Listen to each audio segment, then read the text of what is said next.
Bonjour chères femmes, chères mamans et aussi chers papas et bienvenue dans cet épisode où nous allons discuter des distinctions à faire entre la charge mentale, la surcharge mentale, l'épuisement mental et la santé mentale.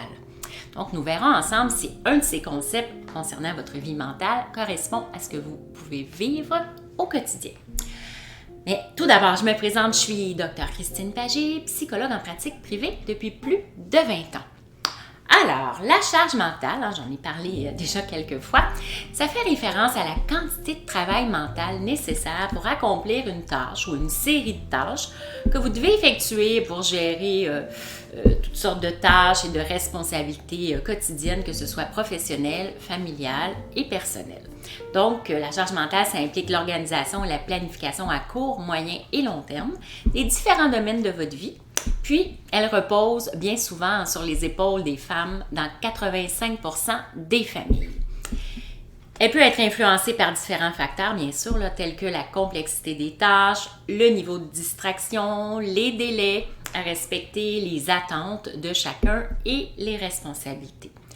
Une charge mentale élevée peut être difficile à gérer, mais vous ne devez pas la confondre avec une surcharge mentale ou un épuisement mental dont on va parler tout à l'heure. Donc, il peut s'agir de tâches pratiques, telles que l'organisation du ménage, des repas, des tâches quotidiennes ou de tâches plus complexes liées au travail ou aux relations familiales et personnelles comme les rendez-vous pour les enfants, les devoirs et les activités parascolaires. Alors, en ce qui concerne maintenant la surcharge mentale. Donc, la surcharge mentale, c'est un état où la quantité de travail mental qui est requis dépasse votre capacité à gérer ce travail-là efficacement. Donc, la surcharge mentale, elle se produit lorsque la quantité de travail mental dépasse votre capacité de traitement de votre cerveau, ce qui entraîne un stress, une fatigue et une baisse de la performance mentale. Ça peut conduire à une détérioration de votre performance et à une augmentation de votre stress et bien sûr de votre anxiété. Donc, la surcharge mentale, elle peut être causée par une combinaison de facteurs tels que la charge de travail excessive, le manque de ressources, le manque de temps et le manque de soutien de votre entourage professionnel ou familial. Elle peut aussi s'observer par l'apparition de quelques symptômes plus au niveau psychosomatique, comme des maux de tête, des problèmes digestifs, des tensions dans le cou, par l'apparition d'insomnie, plus d'irritabilité, d'impatience avec vos enfants et votre conjoint, des difficultés de concentration, un sentiment de brouillard mental, un peu comme de se sentir un petit peu confus parfois, d'avoir la tête pleine et de courir, comme on dit, comme une poule pas de tête. Donc, de façon continue, bien sûr, la surcharge mentale peut glisser vers l'épuisement mental, communément appelé le burn-out. Donc, qu'est-ce que c'est?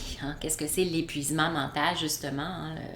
Le burn-out, c'est un état d'épuisement physique, émotionnel et mental qui est causé par une exposition prolongée au stress professionnel ou ça peut être au stress conjugal ou au stress parental également.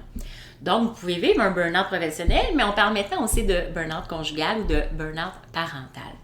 Alors, c'est un état de fatigue chronique qui résulte de la surcharge mentale en continu dont on parlait tout à l'heure, de stress, de surmenage et d'anxiété, mais qui se vit sur plusieurs semaines, mais voire plusieurs mois. Souvent, les gens, ils vont vivre avec ce surmenage, avec cette surcharge mentale pendant plusieurs mois avant de se rendre au bout de leurs ressources et d'arriver vraiment à leurs limites où ils ne peuvent juste plus continuer de cette façon-là. Donc, les symptômes d'épuisement mental, ça peut inclure la fatigue chronique, ça peut amener à la dépression, à l'anxiété, aux crises de panique, ça amène une diminution de la satisfaction au travail et dans la famille également, la perte d'intérêt et de motivation pour les activités qui sont appréciées habituellement. Donc, ça peut également entraîner des symptômes comme l'irritabilité, les troubles du sommeil, des douleurs psychosomatiques, comme on en parlait tout à l'heure, embrûlement d'estomac, nausées, maux de tête, douleurs au dos, des difficultés de concentration et de mémoire, très souvent une baisse de la libido si ce n'est pas l'absence de libido, et bien sûr une baisse de la productivité, que ce soit à la maison comme au travail. Avant de poursuivre sur ce sujet de la vie mentale, je vous invite à vous abonner au podcast ou à ma chaîne YouTube, là, selon votre préférence, pour être avisé des nouveaux épisodes. Et si vous appréciez bien sûr mes chroniques, faites-le moi savoir en cliquant j'aime ou en notant le podcast. Ça me ferait aussi vraiment plaisir de voir vos commentaires ou si vous avez des questions sur le sujet de cet épisode, hein, si ça pose des questionnements, ça me ferait plaisir là, de voir vos questions et de pouvoir y répondre. Puis bien sûr, vous pouvez partager cet épisode si vous croyez que ça pourrait inspirer quelqu'un de votre entourage. Et vous souhaitez alléger votre charge mentale au quotidien? Donc, téléchargez mes fiches pratiques, les 9 outils allège mental dans la description qui est en dessous pour appliquer mes trucs et mes astuces dès maintenant, hein, dès que vous le téléchargez. Ça se fait rapidement. Je reviens à mon sujet d'aujourd'hui et on arrivait à la santé mentale. Hein? Ça fait longtemps qu'on parle de santé mentale, mais qu'est-ce que c'est exactement la santé mentale? Donc, la santé mentale, ça fait référence à un état de bien-être émotionnel, cognitif et comportemental qui comprend votre capacité à faire face aux défis de la vie, à gérer les émotions, à maintenir des relations positives au niveau interpersonnel, à travailler efficacement, puis à mener une vie tout simplement épanouissante, hein, satisfaisante. Donc, bien sûr, la santé mentale peut être influencée par différents facteurs comme l'environnement, vos relations familiales et sociales, la génétique, hein, bien sûr l'hérédité, et vos expériences de vie. Donc, une bonne santé mentale, c'est important pour le bien-être général et la qualité de votre vie tous les jours. Des problèmes de santé mentale peuvent concerner un très large spectre. Hein, ça va du trouble d'anxiété généralisée, hein, des crises de panique, jusqu'à la psychose et aux troubles bipolaires, par exemple. On voit aussi les troubles de personnalité, hein, comme la personnalité limite ou borderline, la personnalité narcissique, histrionique, la personnalité évitante, obsessionnelle, paranoïaque, hein, personnalité schizoïde, il y en a encore quelques autres. Donc, ça aussi, ça relève de difficultés en lien avec la santé mentale. Donc, bien sûr, ce type de problématiques là, que je viens de nommer en santé mentale peuvent nécessiter de consulter votre médecin de famille qui, lui, peut choisir de vous référer à un médecin psychiatre, donc en psychiatrie.